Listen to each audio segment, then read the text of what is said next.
Posição, Apocalipse 2, 8 a 11. Inicialmente, amados, era o nosso plano que o pastor Léo estivesse expondo essas porções da palavra de Deus. 2 capítulos, 2 e 3, abordando as cartas às 7 igrejas da Ásia. Mas Deus resolveu mudar tudo.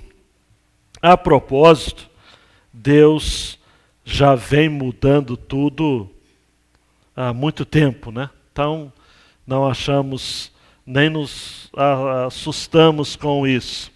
O pastor Léo desenvolveu, assim, alguns sintomas da Covid-19 e foi ao médico, e o protocolo, devido à profissão do pastor Léo, ele atua na defesa civil, diretamente envolvido com pessoas que já estão contaminadas, é de que sentiu alguns sintomas ou percebeu alguns sintomas, afastá-lo, né? Isolá-lo. E ele não tem podido fazer o exame ainda, porque o exame tem prioridade para os pacientes que estão com sintomas mais acentuados. Então, o pastor Léo está de isolamento até o dia 8 de maio. Né?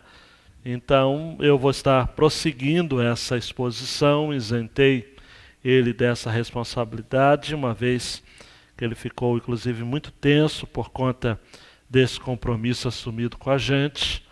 Mas eu creio que Deus vai falar à sua igreja, falar a ele também, que deve estar em casa, junto com a sua família. Estimamos realmente o cuidado do Senhor sobre a vida do seu servo. E aí, amados, eu estou trazendo, então, esta série de exposições. No domingo, na quinta-feira passada, foi sobre a igreja de Éfeso. Uma igreja que deixou de amar. E aí você tem no nosso canal, você pode estar acessando e ouvindo, assistindo a mensagem, se você ainda não fez. E hoje a carta à igreja de Esmirna. E aí eu pensei num tema, num título muito próprio, quando nós nos identificamos com uma causa. E optei então de trabalhar com o tema Somos Todos Igreja Sofredora. A igreja de Esmirna é marcada pelo sofrimento, pela perseguição. O próprio nome Esmirna vem de mirra, que era um perfume extraído da casca de uma determinada árvore e que era usado muito para perfumes, era um presente até mesmo caríssimo. Se você é um bom observador da história bíblica e está ligado de que em Mateus nós temos um dos presentes dos magos a Jesus foi justamente mirra. Jesus recebeu ouro, incenso e mirra. Tradicionalmente, os pregadores têm usado a ideia da mirra como sendo símbolo de entrega sacrificial. Por isso que muitos, talvez você já tenha ouvido uma palavra ou uma mensagem no sentido de que ouro, incenso e mirra, os presentes dados a Jesus pelos magos, em Mateus capítulo 2, tem a ver com ouro, reconhecimento de que Jesus é rei. Incenso, que Jesus é sacerdote. Mirra, que ele é profeta. E cabia ao profeta realmente pregar uma mensagem que não era dele, pregar uma mensagem que lhe colocaria em maus lençóis e a maioria das vezes o levaria a perseguição e morte.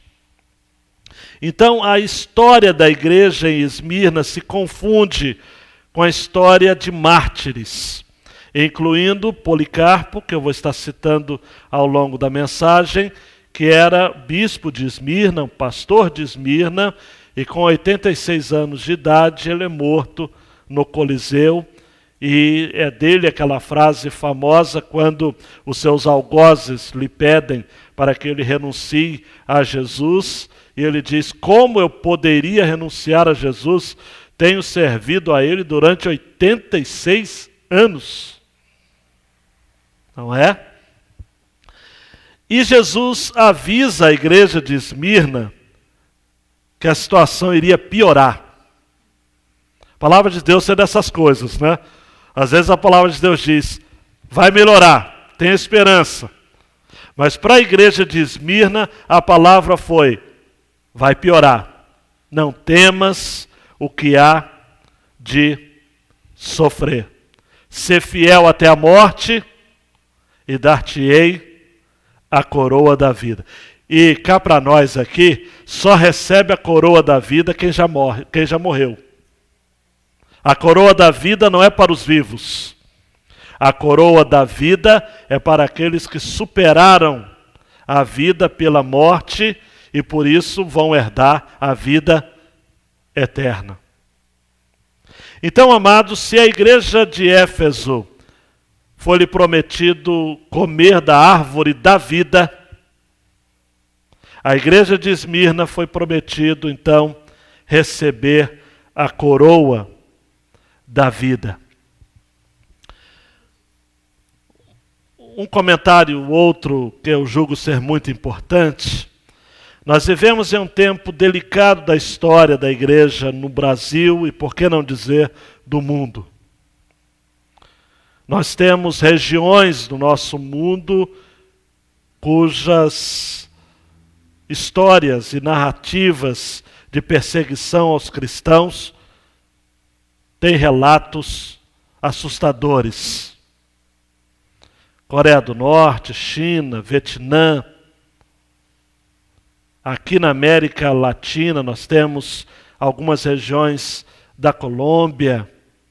Cristãos que são perseguidos por conta de sua fé.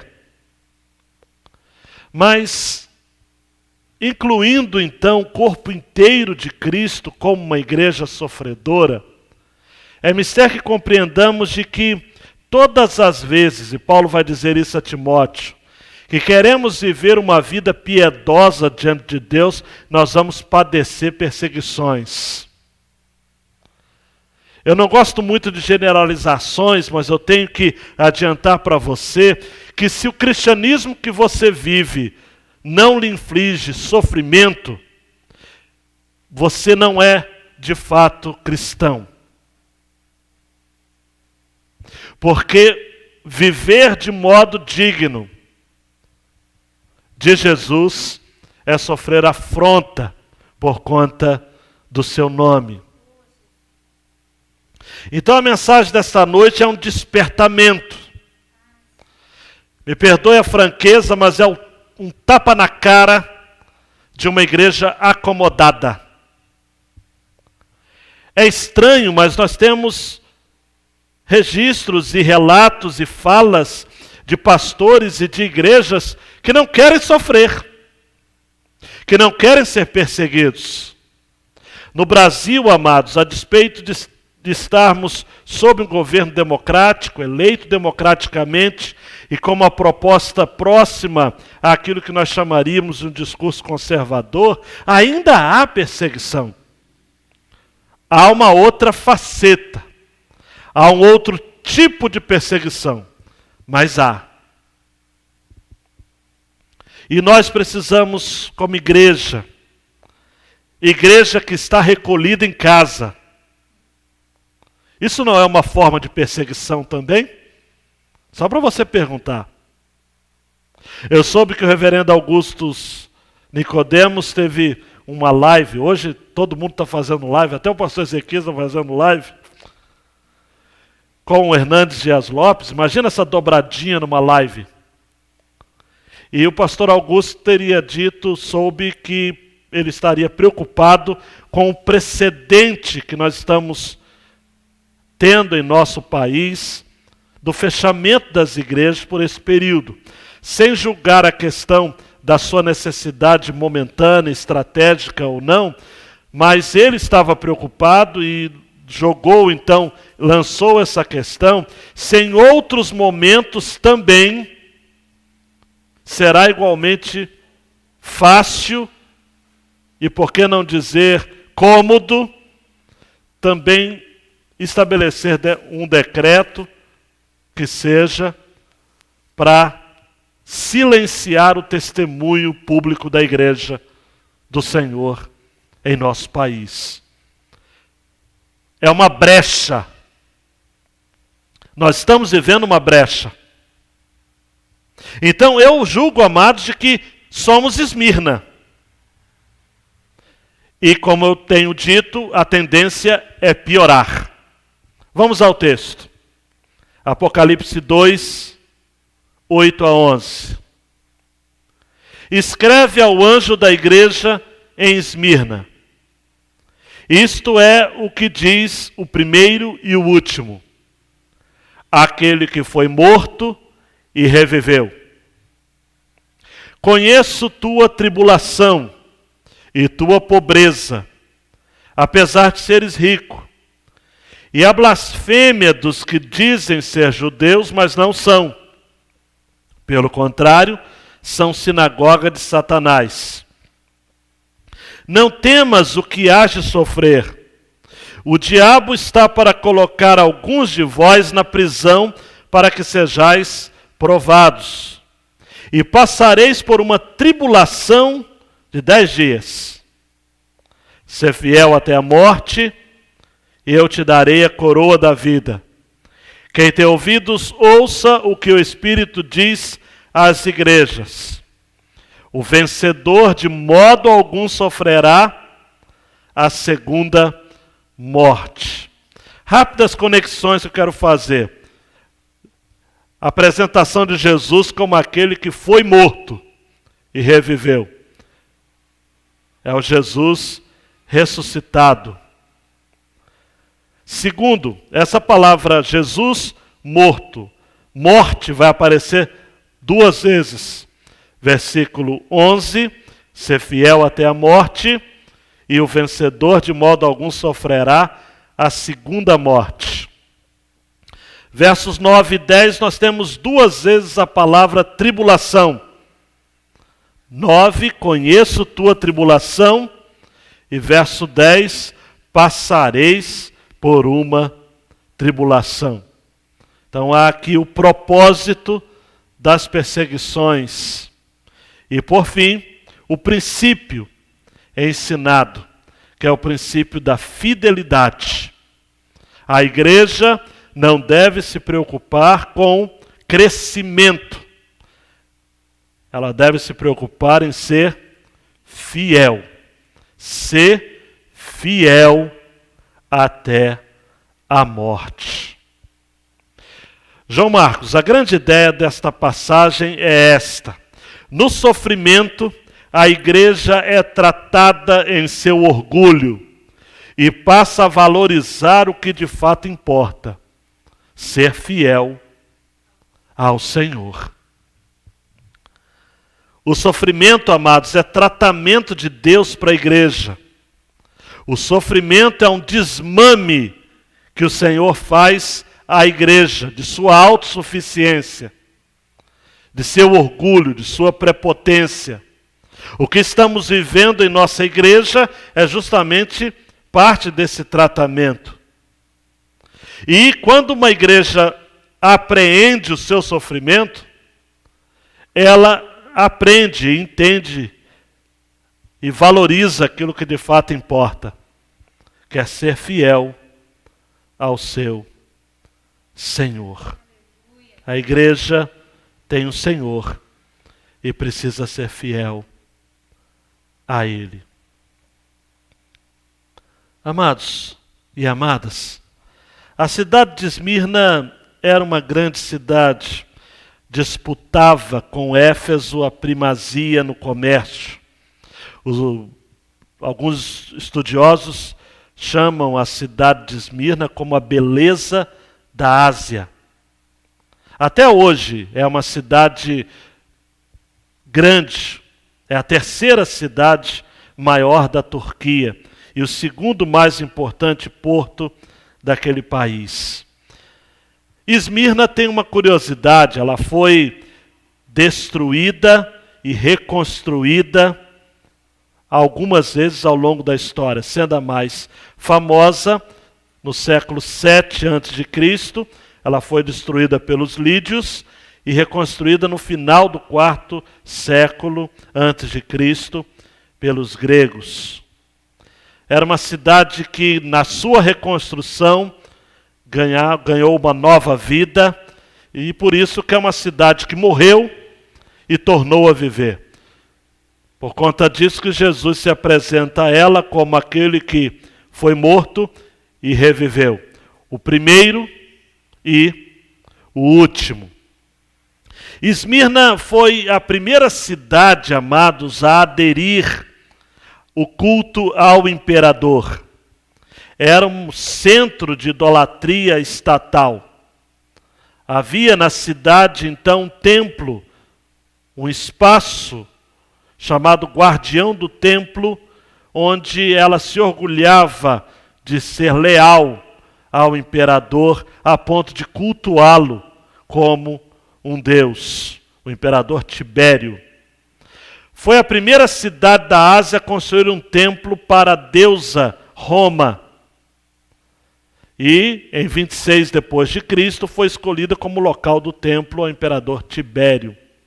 Havia na cidade, ou na praça principal de Esmirna, imagens de Poseidon, deus grego do mar, e de Deméter, deusa grega da ceifa e da terra. Era uma cidade idólatra. Por isso que Jesus se apresenta logo de cara, dá um clique, João, como remetente desta carta, e a figura que ele se utiliza é de um Jesus ressuscitado, o primeiro e o último. Jesus é o responsável pelo alfa, primeira letra do alfabeto grego, e ômega, última letra do alfabeto grego. No capítulo 1, versículo 8 de Apocalipse, você vai encontrar: eu sou o alfa e o ômega, diz o Senhor Deus, aquele que é, que era e que há de vir, o Todo-Poderoso. Aquele que foi morto e reviveu. Amados e amadas, havia uma convicção dos primeiros cristãos muito fortemente estabelecida com base na ressurreição de Jesus. Hoje para nós pode parecer algo tão trivial crermos na ressurreição de Jesus, mas essa era a base da fé dos primeiros cristãos. Você deve conhecer, por exemplo, o credo apostólico. Uma parte do credo diz: creio em Jesus Cristo, seu Filho unigênito, nosso Senhor, concebido pelo Espírito Santo, nascido da Virgem Maria, que padeceu sob Pôncio Pilatos, foi crucificado, morto e sepultado, e ao terceiro dia ressurgiu dos mortos, que subiu ao céu e assentou-se à direita do Pai Todo-Poderoso, de onde há de vir para julgar os vivos e os mortos. Ele foi morto, mas reviveu. A ideia aqui é que Jesus quer dar um recado à igreja de Esmirna. Eu estou vivo. Eu estou olhando, observando. Eu estou no controle da sua história. A crença na ressurreição renovava a esperança da igreja, a fazia defender a sua fé. Como eu disse, Esmirna era uma cidade idólatra. Era a terra, por exemplo, da fábula de Dionísio, um deus que supostamente fora assassinado, mas que ressuscitara. Esmirna também era um local de celebração dos chamados Jogos Olímpicos, os mais tradicionais da história. A cidade contava com um dos maiores anfiteatros de toda a Ásia. Há ruínas até o dia de hoje. Por isso, cá para nós, que Jesus diz: dar-te-ei a coroa da vida. A palavra coroa ali no original não é a palavra diadema, que era uma coroa real, mas é a palavra Stéphanos, que dá a ideia de uma coroa por um exercício atlético. Era uma coroa de grinalda que homenageava aquele que havia vencido a competição de atletismo nos famosos Jogos Olímpicos da Antiguidade. Jesus, então, é aquele que dá o prêmio, a coroa, à igreja que sobrevive a um contexto de árdua tarefa, de árdua corrida. Me faz lembrar, por exemplo, o texto de Hebreus, que você conhece muito bem, no capítulo 12. Portanto, também nós, rodeados de tão grande nuvem de testemunhas, depois de eliminar tudo que nos impede de prosseguir e o pecado que nos assedia, corramos com perseverança a corrida que nos está proposta, fixando os olhos em Jesus, o autor e consumador da nossa fé, o qual, por causa da alegria que lhe estava proposta, suportou a cruz, não fazendo caso da vergonha que sofreu, e está sentado à direita do trono de Deus. Correr a corrida. A corrida que nos está proposta. A vida da igreja, a vida do cristão, é uma vida de severa oposição e ardor. É uma corrida. Sem querer lhe cansar com citações, mas é a mesma ideia que o apóstolo Paulo vai dizer, por exemplo, primeiramente em Atos, lá no capítulo 20, verso 24, você se lembra? Mas em nada considero a vida preciosa para mim mesmo, contanto que eu complete a minha carreira e o ministério que recebi do Senhor Jesus para dar testemunho do Evangelho da graça de Deus. É a mesma ideia que Paulo agora, ao final de sua vida, aproximadamente no ano 64 depois de Cristo, ele escreve a segunda carta a Timóteo, no capítulo 4, versículo 7, dizendo: combati o bom combate, terminei a carreira, guardei a fé. Amados e amadas, aquele que é o primeiro e o último que foi morto e reviveu, o Jesus ressuscitado, é o mesmo que, usando uma expressão do autor aos Hebreus, foi o pioneiro do novo e vivo caminho. E é aquele que nos ajuda em nossa corrida. Por isso temos que olhar para ele enquanto corremos. Imagine os crentes da igreja de Esmirna encarando perseguições difíceis. Eles precisavam se lembrar da ressurreição de Jesus, porque o Senhor deles não fracassou diante da morte. Ele foi fiel até a morte. Ele venceu a morte. Logo, todos os que permanecessem fiéis teriam a mesma esperança. Essa é a ideia. Você está comigo? Está compreendendo como essa carta foi uma carta de encorajamento? Que é a mesma carta para nós hoje, enquanto igreja e Bacém. Estamos sofrendo, estamos sentindo a falta dos nossos irmãos, estamos com as nossas atividades públicas interrompidas, estamos nos congestionando as nossas redes e linhas de internet, estamos tentando contatos, estamos fazendo o nosso melhor em relação à transmissão dos cultos. Para quê? Para te dar um incentivo, um encorajamento. O Jesus ressuscitado venceu a morte e eu e você nele venceremos também.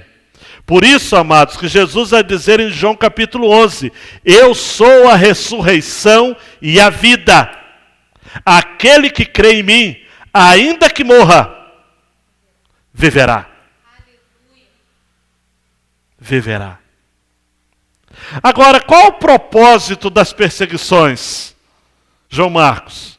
Sofrer por quê? Sofrer para quê?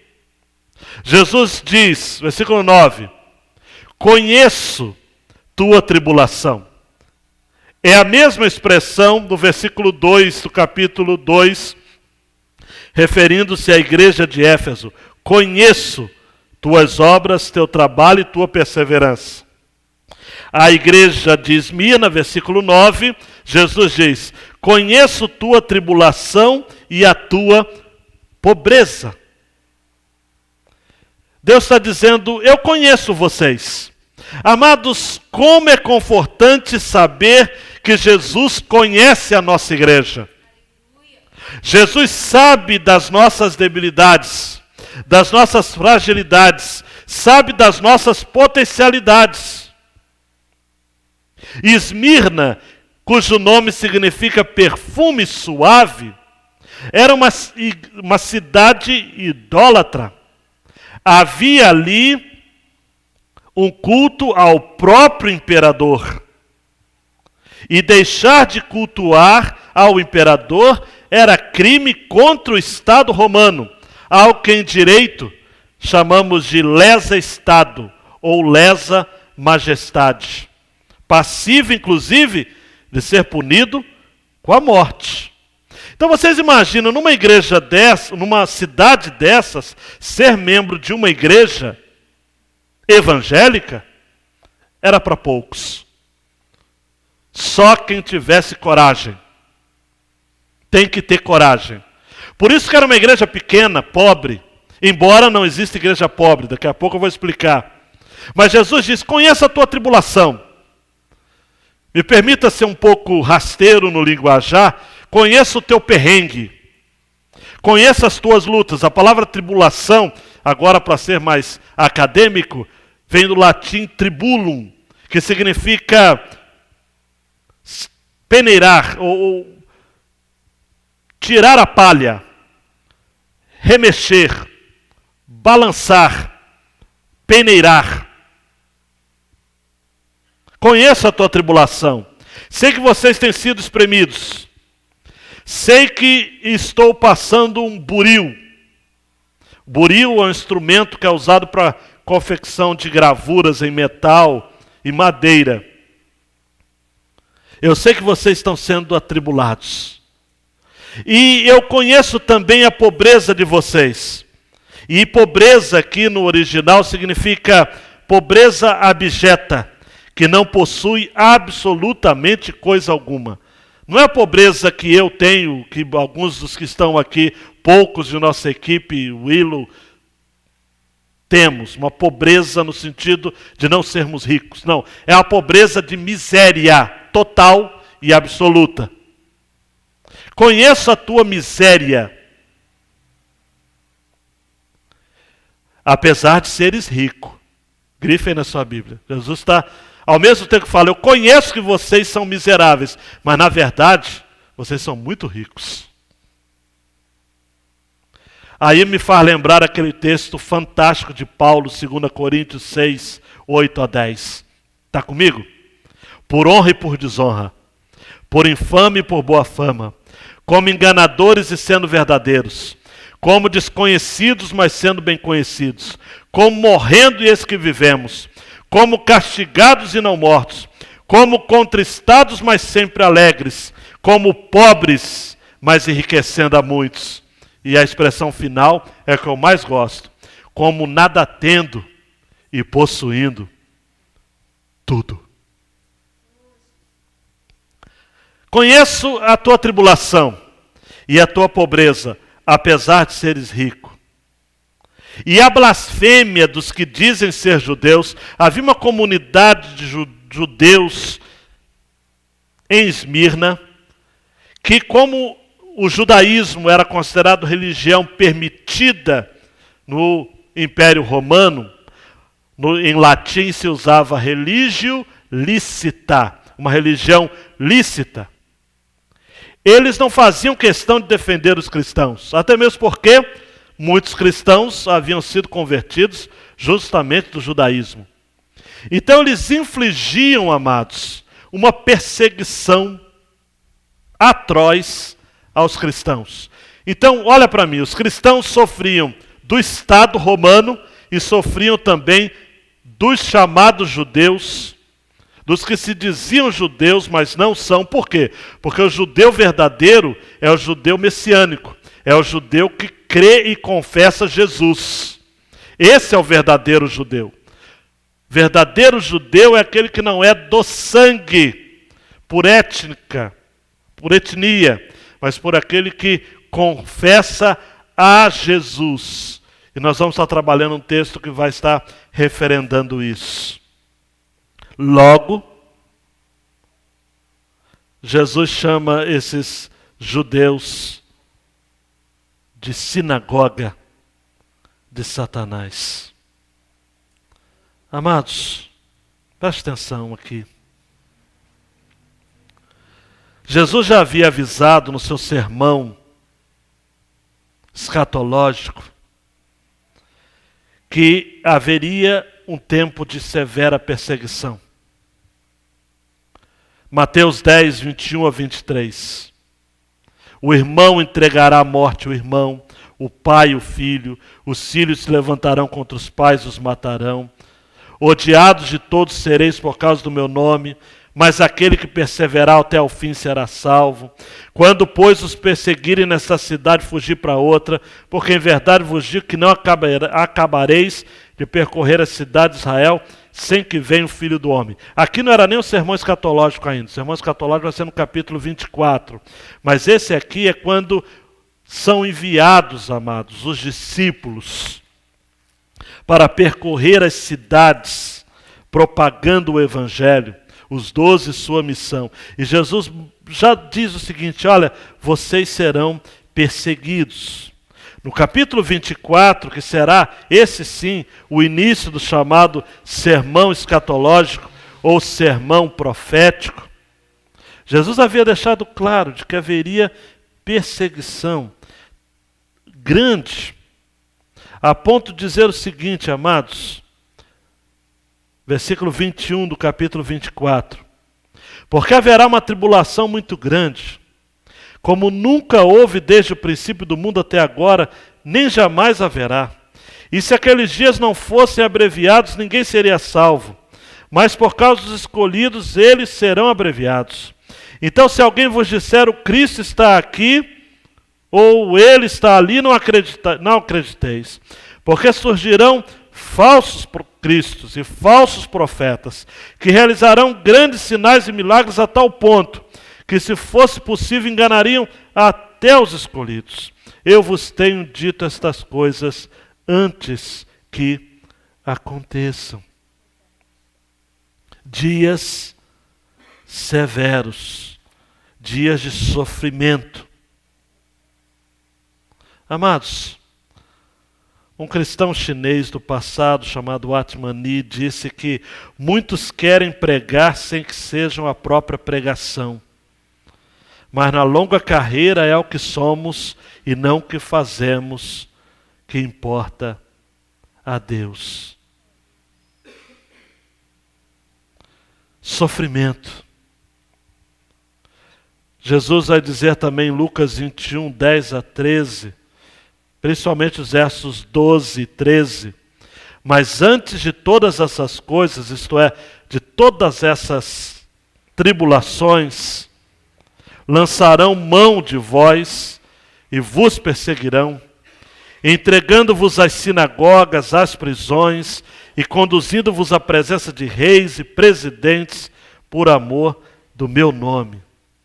E diz o texto, e vos acontecerá isso para testemunho. Para terminar essa realidade de perseguição infligida, Jesus diz no versículo 10, não temas o que hás de sofrer. O diabo está para colocar alguns de vós na prisão, para que sejais provados, e passareis por uma tribulação de 10 dias. O que é a tribulação de 10 dias? Uma tribulação de pouco tempo. Ser fiel até a morte, e eu te darei a coroa da vida.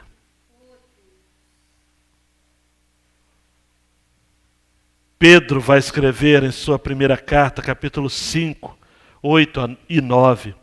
Sede sóbrios, vigiai, porque o diabo, vosso adversário, anda em derredor, bramando como leão, buscando a quem possa tragar, ao qual resistir firmes na fé, sabendo que as mesmas aflições se cumprem entre os vossos irmãos no mundo. Eu quero só salientar aqui um princípio. O ser fiel até a morte vai ser uma chave para o terceiro ponto desta mensagem. Dá um clique, João. Em que vai estar ensinando este princípio de que a fidelidade vale mais do que o crescimento da igreja. Ser fiel até a morte é ser fiel até a presença da morte. É ser fiel até a possibilidade de morte, a possibilidade real. Na igreja de Esmirna, amados, a possibilidade era imediata. 100%.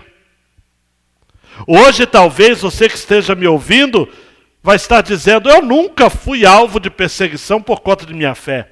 Talvez.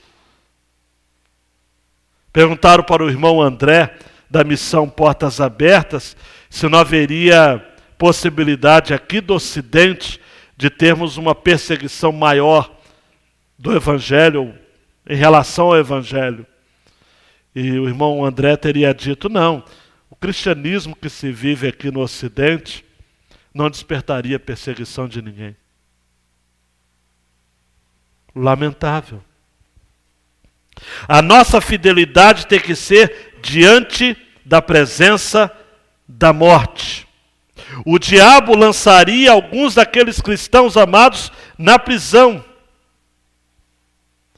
O texto não se refere à prisão espiritual, é a prisão natural.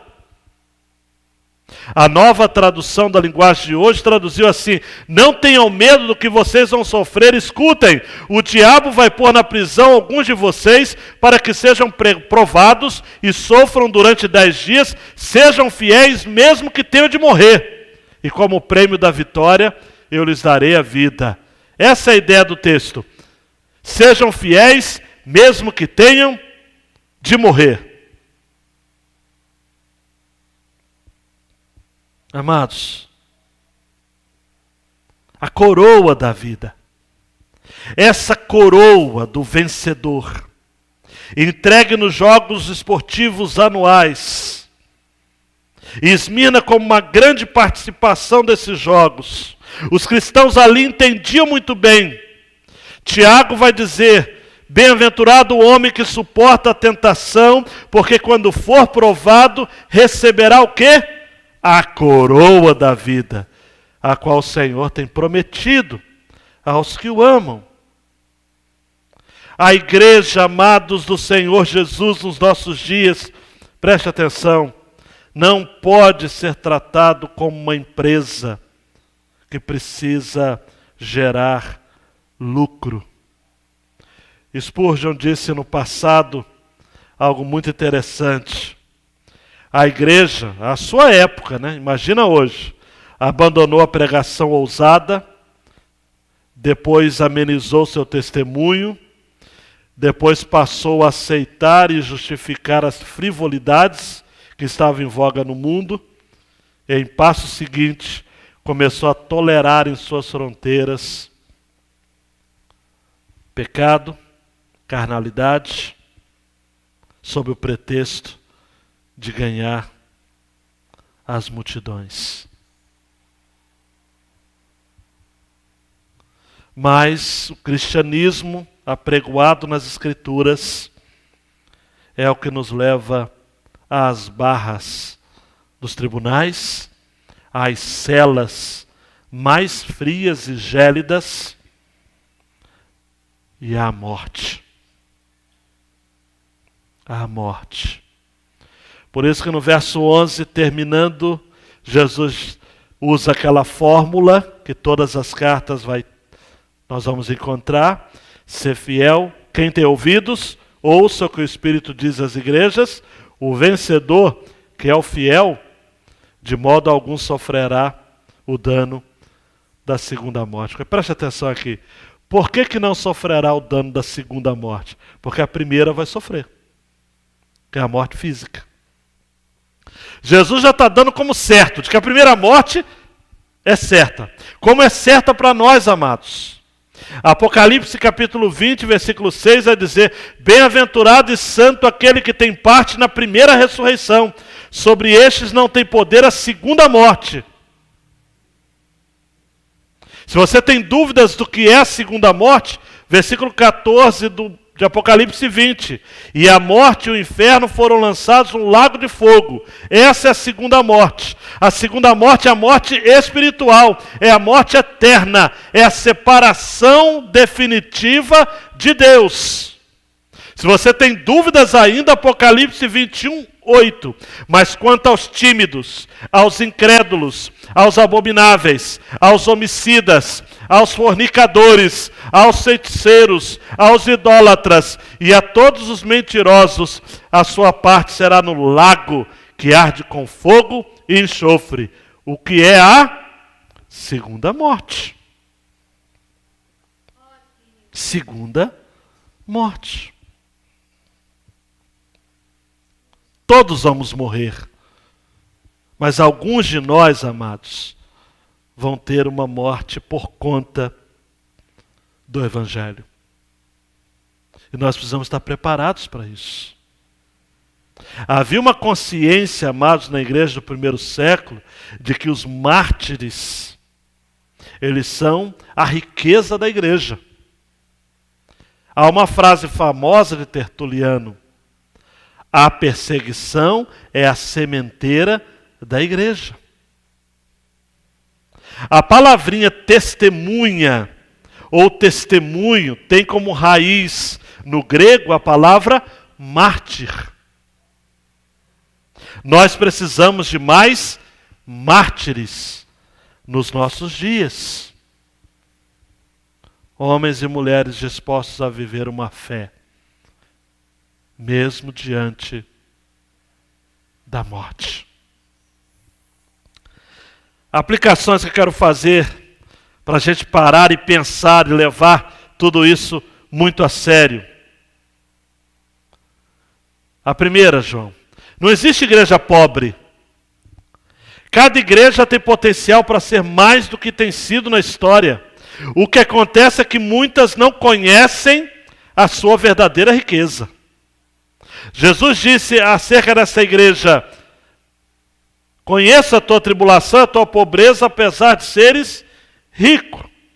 Qual a riqueza da igreja? A riqueza da igreja está na sua generosidade. A riqueza da igreja está no seu amor pelas pessoas. A riqueza da igreja está em se sacrificar. É aquilo que nós estamos fazendo em nosso tempo. Estamos abrindo mão do direito de liberdade de expressar o nosso culto publicamente em bem da coletividade, em bem-estar da população. Por isso que mesmo com um decreto autorizando o reinício dos cultos, nós vamos precisar parar e pensar se de fato isso vai ser viável, partindo do pressuposto que nós temos que prezar pelo bem maior, que é a vida. Que no domingo eu vou reforçar esse princípio, porque tem coisas que a gente tem que repetir várias vezes. A vida não é um direito. A vida é um presente. É uma concessão divina. A riqueza da igreja está como a igreja da Macedônia. 2 Coríntios 8. 1 e 2. Também, irmãos, vos fazemos conhecer a graça de Deus dada às igrejas da Macedônia, porque no meio de muita prova de tribulação, manifestaram abundância de alegria, e preste atenção, e a profunda pobreza deles superabundou em grande riqueza de sua generosidade. A riqueza da igreja está na capacidade dela sentir a morte do outro como se fosse a sua própria morte. Sentir a dor do outro como se fosse a sua própria dor. É fazer aquilo que na canção famosa, ame o seu próximo como se fosse você, como se a dor que ele sente fosse a que sente você. Essa é a ideia. A ideia do próprio Jesus, que 2 Coríntios 8:9 vai dizer que sendo rico, por amor de nós se fez pobre, para que pela sua pobreza fôssemos enriquecidos. Não existe igreja pobre. Igreja é rica quando vive o seu potencial máximo de generosidade. Quando ela é graciosa. Quando ela é bondosa. Quando ela é caridosa. Quando ela segue aquela máxima, o amor não é o que o amor diz. O amor é o que o amor faz. A segunda aplicação, João Marcos, a igreja sempre foi perseguida na história.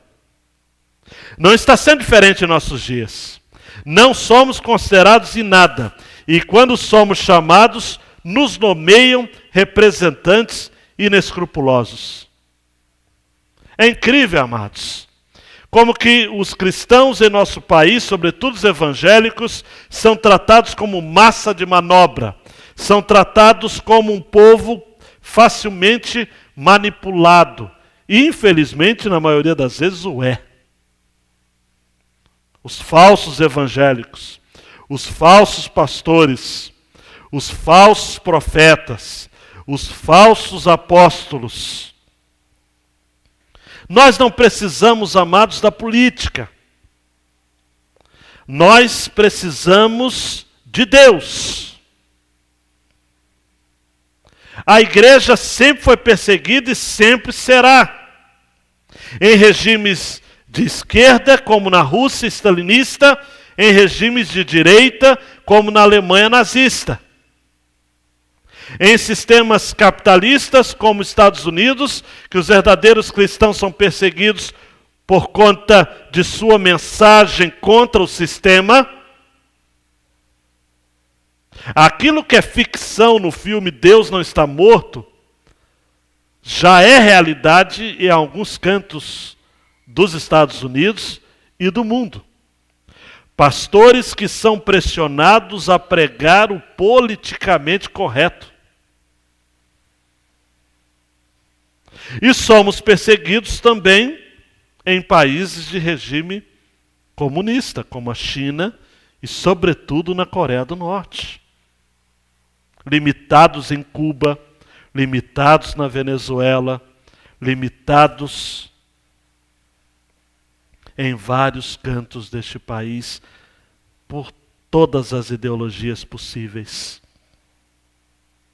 Amados e amadas, se a perseguição é a sementeira da igreja, nós deveríamos pedir a Deus por mais perseguição. Porque a palavra de Deus vai dizer, e eu vou citar bem devagarinho para você, de que o Senhor tem uma postura a ser proposta a nós. E Paulo vai dizer a Timóteo, na segunda carta, capítulo 4, versículo 5. Eu poderia citar outros textos, mas vou ficar com esse. Tu, porém, sê equilibrado em tudo. Sofre as aflições. faz a obra de um evangelista e cumpre teu ministério. Guarda essa palavrinha. Sofre as aflições. João Marcos, o processo é o mesmo do mundo natural. Eu quero tornar gráfica essa minha fala. Para uma semente germinar, ela precisa morrer. Uma igreja que não morre, jamais prosperará. É aquilo que Jesus vai dizer em João 12, 24 a 26. Na verdade, vos digo que se o grão de trigo caindo na terra não morrer, fica ele só. Mas se morrer, dá muito fruto. Só o 25 vou ler. Quem ama a sua vida, perdê-la-á. E quem neste mundo odeia a sua vida, guarda-la-á para a vida eterna. Esse odiar a sua vida não é se odiar a si mesmo. É desprezar esta vida em relação à vida por vir. É não fazer muito caso com esta vida. É não priorizar as coisas deste mundo. Jesus disse, amados, que nós não devemos ajuntar tesouros na terra. Há igrejas nos nossos dias, amados, que estão orgulhosas demais com seus bens, seus templos, seus carros, sua influência na sociedade. E agora o que Deus está fazendo? Todas estão fechadas. As mais luxuosas, as mais simplesinhas, as da avenida, as da periferia, o dos templos com fachada de mármore e vidraças, as de pau a pique, as estruturas musicais, ornamentais, todas estão paradas.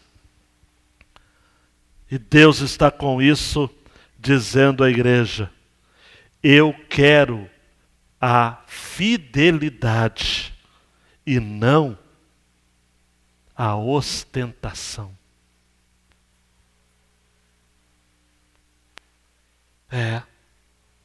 Eu quero uma igreja fiel. Eu quero uma igreja leal. Eu quero uma igreja que prega a palavra. Eu não tenho compromisso com o luxo, com a exibição, com as cadeiras almofadadas no púlpito, recebendo bispos, pastores, apóstolos e autoridades políticas. Dos líderes que bajulam os políticos e dos líderes que não querem ter compromisso com os políticos, todos estão no mesmo barco. Estou dando aulas por videoconferência a alguns pastores e hoje compartilhei, assim, antes da aula, e um pastor muito humilde, muito simples, mas extremamente piedoso. Talvez por ser simples e humilde, ele seja piedoso. Se fosse rico, não seria. Se fosse orgulhoso, obviamente não seria piedoso. Ele disse, olha, pastor, eu estou tentando, né? Eu nem Facebook tinha. Agora eu estou tendo que fazer chamadas de WhatsApp, transmitindo culto, falando com as pessoas, a minha igreja com um público mais idoso. É isso que Deus requer da igreja neste tempo. João Marcos, agora é emocionante, amados, ouvir de Jesus: não temas o que há de sofrer. Parece que a situação está ruim, mas vai piorar, porque ainda vai sofrer mais. Aqueles da comunidade de Israel, aqueles que eram considerados então se diziam judeus, mas não eram, porque os verdadeiros judeus são aqueles que honram ao Senhor e reconhecem o libertador deles, que é o próprio Jesus. E o Israel que não confessou a Jesus se tornou inimigo do próprio Deus. Vai em Romanos 11, por exemplo, e você vai entender essa relação acerca daqueles que são eleitos, dentre Israel também, e aqueles que são eleitos por conta de estarem enxertados na videira ou na oliveira, para ser mais preciso. Aqueles que de fato representam o verdadeiro Israel, o povo de Deus. Em Romanos 11, 28, Paulo vai dizer, quanto ao Evangelho, eles, relacionados a Israel, na verdade, inimigos por causa de vós. Mas quanto à eleição, amados por causa dos patriarcas, o verdadeiro Israel faz parte do grupo dos que são eleitos, tanto quanto os gentios. Por isso que Paulo vai dizer aos Gálatas, e você conhece muito bem o texto, mas é importante só mencionar aqui, igualmente no capítulo 3, versículo 28, não há judeu, nem grego, não há escravo, nem livre, não há homem, nem mulher, porque todos vós sois um em Cristo Jesus. Mas o diabo, amados, usava os judeus, por isso que Jesus os chama de sinagoga de Satanás, e ainda diz que o próprio diabo lançaria alguns dos crentes de Esmirna na prisão. Jamais seremos surpreendidos por Satanás, pois suas armas e estratégias são sobejamente conhecidas por todos nós. Ele quer atacar as nossas lideranças. É isso. Estratégia de Satanás é atacar os líderes da igreja. Por isso que a igreja precisa honrar os seus pastores e orar por eles, porque, olha só o que Pedro vai dizer na sua primeira carta, capítulo 5.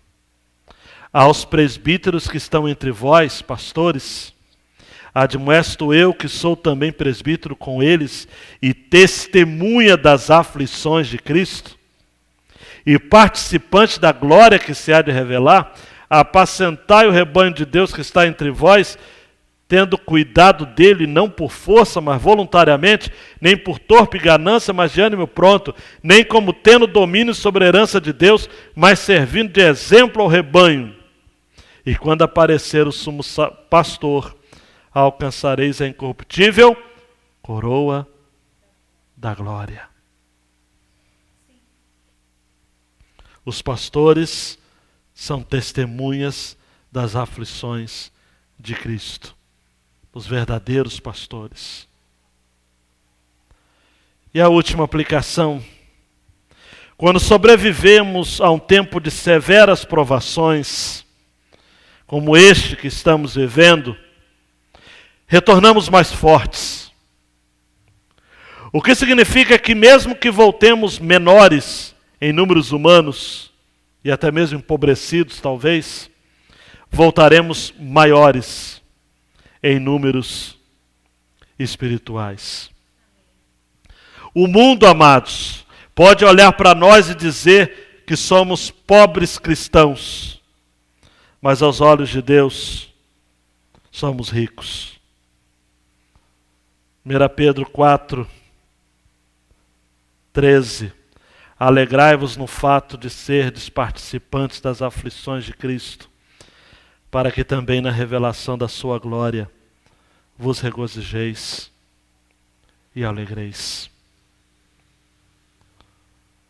Para terminar, Dietrich Bonhoeffer, um mártir da igreja, pastor luterano alemão, que na Segunda Guerra morreu sob ordens do sistema nazista.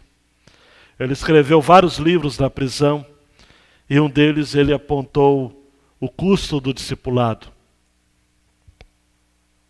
E ele vai escrever no livro algo muito interessante, referindo-se ao sofrimento como marca da verdadeira igreja e do verdadeiro discipulado. Ecoando aquela palavra de Jesus, se alguém quer vir se alguém quer vir a mim ou após mim, negue-se a si mesmo. Tome a sua cruz, e tomar a cruz é sofrer. E siga-me. Dietrich Bonhoeffer disse um trecho aqui.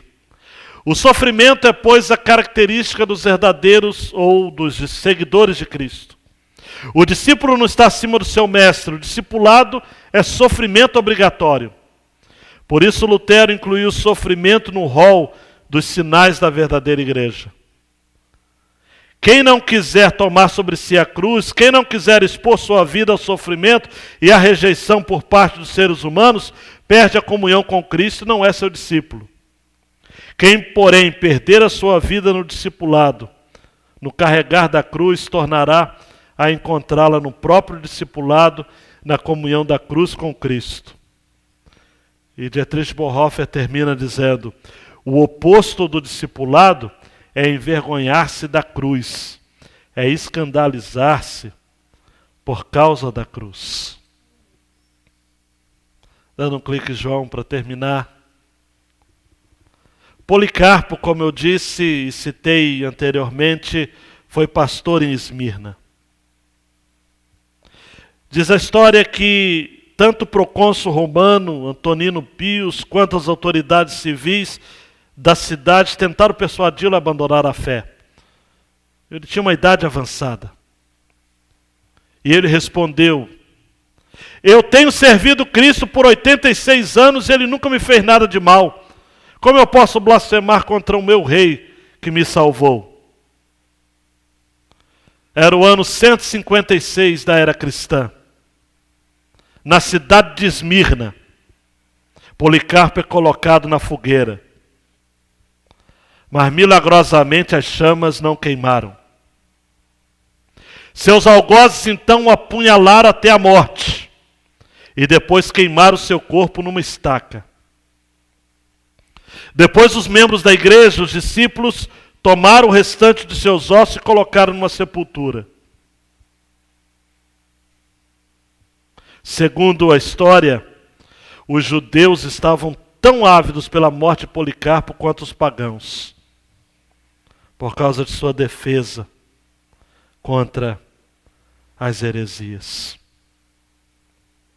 Vale a pena, amados e amadas, terminar esta mensagem citando um hino da harpa cristã, cantado pelos nossos irmãos da Assembleia de Deus, mas conhecido de todos nós. É um ineto, como diria o pastor Eliabe, um ineto, um hino pequeno. Serei fiel. Ainda que o inimigo vier me atacar, ainda que a espada vier me inflamar, ainda que fome tenha que passar, eu não deixarei de meu Jesus e nem vou deixar. E o refrão: serei fiel ao meu Jesus, serei fiel. Serei fiel ao meu Jesus, serei fiel. Há uma carreira para correr, há uma vitória para alcançar. A cada dia, ao meu Jesus, serei fiel. Não se esqueça, no sofrimento, a igreja é tratada em seu orgulho. Não reclame não, o Senhor está tratando a igreja. E passa a valorizar aquilo que de fato importa. ser fiel ao seu Senhor. Não é ser fiel ao político, ao prefeito, ao governador, ao presidente. Não é ser fiel ao pastor, ao bispo, entre aspas, ao apóstolo. Não é ser fiel ao sistema denominacional. Não é ser fiel aos membros mais abastados da igreja. É ser fiel ao Senhor da igreja, àquele que tem as mãos perfuradas, àquele que morreu, entregou seu sangue para salvar a igreja, que por conta disso lhe pertence, porque ele pagou preço de sangue. Que sejamos fiéis a Jesus, mesmo que para isso tenhamos de sofrer. Uma igreja, um templo vazio, portas e janelas fechadas, é o de menos. As coisas vão piorar. E como diz a palavra de Deus, é bom que venha no meio de vocês, provações. Paulo, a Timóteo, primeira carta, para que os aprovados se manifestem. Que sejam manifestados, então, os aprovados de Deus em nosso meio. Abaixe sua cabeça, ora ao Senhor, coloque diante do Senhor esta mensagem que você ouviu. Peça a Deus para aplicar, para mostrar tudo, para revelar tudo. Aqueles pontos mais obscuros dessa mensagem, talvez tenha ficado um ponto ou outro. Peça a Deus para mostrar. Peça a Deus para revelar. Peça a Deus para que de fato os aprovados sejam manifestados por meio da aprovação. Por meio do sofrimento. Para que de fato o Senhor levante para si, traga para si um povo leal, um povo fiel, um povo de verdade, provado como que pelo fogo, como vai dizer 1 Pedro. Depois de serem contristados com várias aflições. Ora ao Senhor, cante um hino conosco e fique